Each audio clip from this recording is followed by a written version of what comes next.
Friend, स्वागत है आपका अपने चैनल द स्मार्ट ज्ञान अड्डा में। जी हाँ फ्रेंड, 2047 तक यदि भारत को नंबर 1 बनाना है तो उप मुख्यमंत्री ने कहा कि शिक्षकों का वेतन आईएएस से अधिक होना चाहिए। जी हाँ फ्रेंड, इसके अंतर्गत कई सारे विकसित देशों के उदाहरण दिए गए, चाहे स्विट्जरलैंड हो, चाहे अमेरिका हो, चाहे अन्य जापान हो या कोई और देश हो।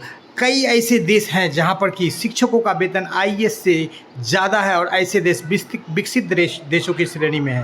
तो यदि शिक्षकों को वेतन को बढ़ाया जाएगा तो इससे ही देश विकसित की श्रेणी में आ जाएगा, क्योंकि शिक्षक राष्ट्र निर्माता होता है। तो आपको लाइव वीडियो दिखाएंगे और क्या कुछ कहा है, और एक हलचल सी पूरे देश में तेज कर दी है। साथ ही साथ शिक्षकों के लिए एक बिल्कुल खुशी की खबर निकल करके आ रही है। तो सीधे चलेंगे अगले स्लाइड पर और देखेंगे कि क्या कुछ कहा है उप मुख्यमंत्री जी ने, और जिससे कि एक बड़ा जो है चर्चा का विषय बन गया है कि शिक्षकों का वेतन को बढ़ाना चाहिए या बहुत ज़्यादा इम्प्रूव करने की ज़रूरत है, ताकि 1947 तक भारत को एक विकसित राष्ट्र की श्रेणी में अग्रणी पंक्ति में या अग्रणी स्थान पर लाया जा सके। जी हाँ फ्रेंड, तो सीधे चलेंगे अगले स्लाइड पर और दिखाएंगे लाइव वीडियो।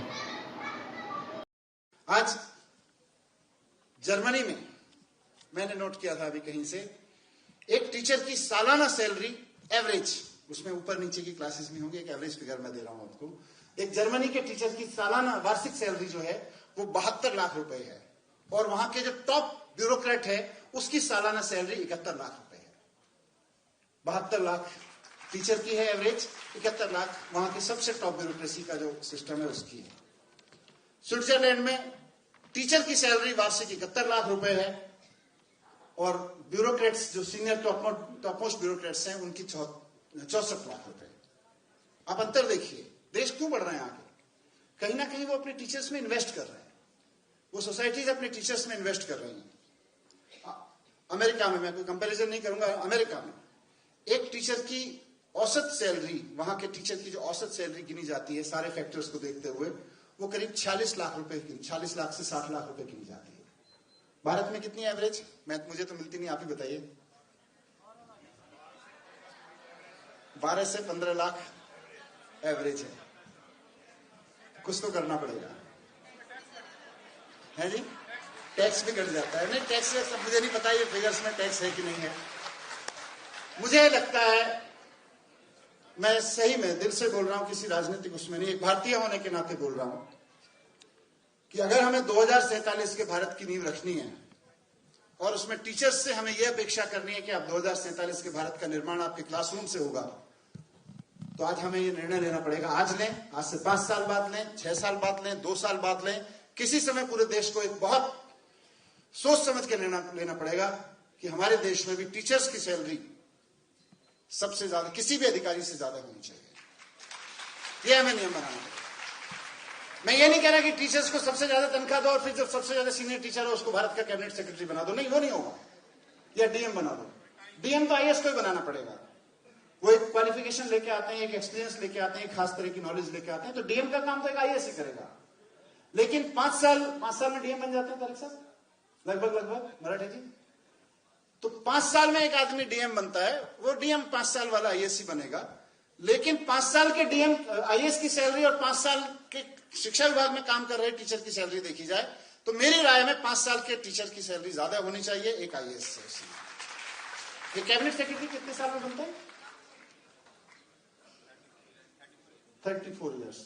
लगभग 30 से 35 साल में भारत के जो सबसे ज्यादा सैलरीज पाने वाले सरकार में देखें तो अधिकारी होते हैं आईएएस, उनकी तनख्वाह 30-35 साल में कैबिनेट सेक्रेटरी बन जाते हैं वो, या सेक्रेटरीज बन जाते हैं। वो पीक होता है वहां पोजीशन का, तो वो पोजीशन तो वही लोग भरे हैं क्योंकि आपने खड़ा किया है उनको आईएएस बना के। लेकिन भारत वो देश होना चाहिए जहां जब हमने कहा गया गुरु ब्रह्मा गुरु विष्णु, हम हर उसमें गाते हैं, या कबीर दास जी का वो दोहा सुनाते हैं तो वो दोहे तक सीमित रह गया। गुरु गोविंद दो खड़े काको लागू पाए, बलिहारी गुरु आपने गोविंद दियो बताए। लेकिन सैलरी में हम नहीं पूछते, बलिहारी गुरु आपने गोविंद दियो बताए, सैलरी हम किसी और को ज्यादा देंगे। मुझे लगता है वो नीति बदलनी पड़ेगी। आज भारत को इस नीति की जरूरत है क्योंकि हम ही कर सकते हैं। मैंने खूब सर्च किया, इंटरनेट तो नहीं था मेरे पास में, किताबें थी, मैं इनसे, मेरी रिसर्च टीम, मेरे टीम किताबें ला के देती रहती थी मुझे। मैंने इनसे कहा दुनिया जान की किताबें लाओ इस विषयों पर, मैं पढ़ना चाहता हूं, समझना चाहता हूं। मुझे कहीं नहीं मिला कि किसी देश ने ये कॉन्सेप्ट दिया हो दुनिया में कि गुरु गोविंद दो खड़े काके लागू पाए, बलिहारी गुरु आपने गोविंद दिया बताया। तो भगवान से पहले भी गुरु को हम पूजना चाहते हैं। किसी दुनिया में किसी कॉन्सेप्ट नहीं है। गुरु ब्रह्मा गुरु विष्णु कहीं दुनिया में कॉन्सेप्ट नहीं है। भारत की भूमि पर यह कॉन्सेप्ट है।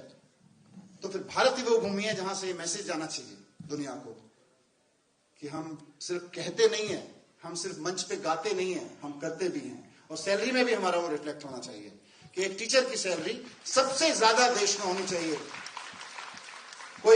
और उसका फायदा क्या होगा? मैं कोई ऐसा नहीं कि यहां एक पॉपुलिज्म बात कह के जाना चाहता हूं। उसका फायदा देखिए क्या होगा। आप लोग भी जब कॉलेज में पढ़ते थे, ये लोग भी जब कॉलेज में पढ़ते थे, उस वक्त one of the most attractive professions में आईएएस रहता है। उसमें एक कारण रहता है, उसमें सैलरीज बहुत होती हैं, उसमें पावर्स भी होती हैं, उसमें सैलरीज भी होती हैं, या सैलरीज वाले लोगों की डिपार्टमेंट की तरफ भागते हैं। तो आज दिल्ली यूनिवर्सिटी में जो लोग बच्चे पढ़ रहे हैं उनके अंदर ये सेटिस्फेक्शन हो, कोई चिंता की बात नहीं, हमने तो टीचर का प्रोफेशन चुन लिया, हम तन मन धन सारा लगाएंगे, एक अच्छे टीचर बनेंगे और देश को खड़ा करेंगे। सरकार ने व्यवस्था कर रखी है, सैलरी हमें सबसे ज्यादा मिलेगी। ये एक नीति की जरूरत है देश में, और मैं समझता हूं वो बन सकती है। अब समय आ गया है वो नीति बनाने का। आइए ऐसे भारत, क्योंकि चारों तरफ चर्चा है कि हम 2047 का भारत कैसा खड़ा करेंगे, विकसित भारत की तरफ कैसे चलेंगे। मेरा मानना है कि टीचर्स को वो सम्मान दिए बिना और वो जगह दिए बिना जिसमें हमारे परंपराओं में भी रिफ्लेक्ट होता है, लेकिन हमारी बैलेंस शीट में भी रिफ्लेक्ट होना चाहिए कि हमारे यहाँ टीचर सबसे ज्यादा सैलरी पाते हैं। हम वो देश हैं जहां टीचर सबसे ज्यादा सैलरी पाते हैं किसी भी सरकारी कर्मचारी की तुलना में। वहां हम पहुंचेंगे, मुझे लगता है भारत को फिर विकसित होने से कोई नहीं रोक सकता। और जब तक इस तरह की चीजें नहीं होंगी, खाली इससे नहीं होगा, लेकिन जब तक इस तरह की चीजें नहीं होंगी, कोई धक्का भी मारेगा तो भारत विकसित हो नहीं सकता।